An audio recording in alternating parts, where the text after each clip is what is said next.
जर भाजीला काही नसेल ना, तर अशी भाजी बनवायची की घरातले म्हणले पाहिजे, भाजीला काही नाही आणलं तरी चालेल, पण अशी भाजी रोज बनवत जा म्हणून. सर्वात प्रथम आपल्याला एक वाटण बनवून घ्यायचं आहे. त्यासाठी लोखंडी तवा ठेवलेला आहे. त्यामध्ये कांदा, टोमॅटो, सुकं खोबरं, आलं, लसूण, कोथिंबीर, जिरे आणि धने टाकलेले आहे. हे सर्व साहित्य डाग पडेपर्यंत भाजून घेऊया.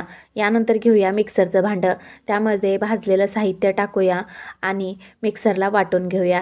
यानंतर लगेचच एक परात घेतलेली आहे. त्यामध्ये 1 वाटी बेसन, थोडीशी हळद पावडर, लगेचच लाल तिखट आणि चवीपुरतं मीठ टाकूया. मावेल इतकं पाणी टाकूया आणि पिठाचा घट्टसर असा गोळा मळून घेऊया. पिठामध्ये खूप काहीसं पाणी अगोदरच टाकू नका, नाहीतर पीठ आहे ना खूप पातळ होण्याची शक्यता असते. तर त्यासाठी पिठाचा गोळा मळून झाल्यानंतर त्याची चपाती लाटून घेतलेली आहे. आता त्यावरती 2 चमचे तयार वाटण टाकायचं आहे.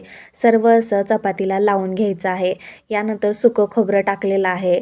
त्याचबरोबर बारीक चिरून कोथिंबीर टाकायची आहे आणि मधोमध अगदी थोड्या थोड्या अंतरावरती सुरीच्या साहाय्याने कापून घ्यायचे आहे आणि गोल असा रोल केल्यासारखं ह्या ज्या वड्या आहेत ना त्या करून घ्यायच्या आहेत. तर सर्व ज्या वड्या आहेत ना ते मी अशा पद्धतीच्या करून घेतलेल्या आहेत.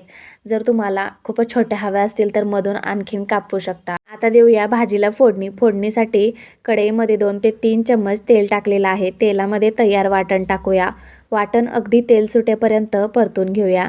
यानंतर टाकूया मसाले. मसाल्यामध्ये धने जिरे पावडर, गरम मसाला, हळद टाकलेली आहे. सर्वात शेवटी घरगुती लाल तिखट टाकलेलं आहे. सर्व मसाले एकजीव करून घेऊया, मिक्स करून घेऊया. यानंतर जेवढा तुम्हाला रस्सा हवा असेल ना त्यामध्ये तुम्ही पाण्याचा वापर करू शकता. तर इथे माझ्या आवश्यकतेनुसार रस्स्याचं प्रमाण वाढवलेलं आहे. चवीनुसार मीठ टाकूया आणि एक उकळी फुटायला लागली ना यामध्ये केलेल्या वड्या टाकून देऊया.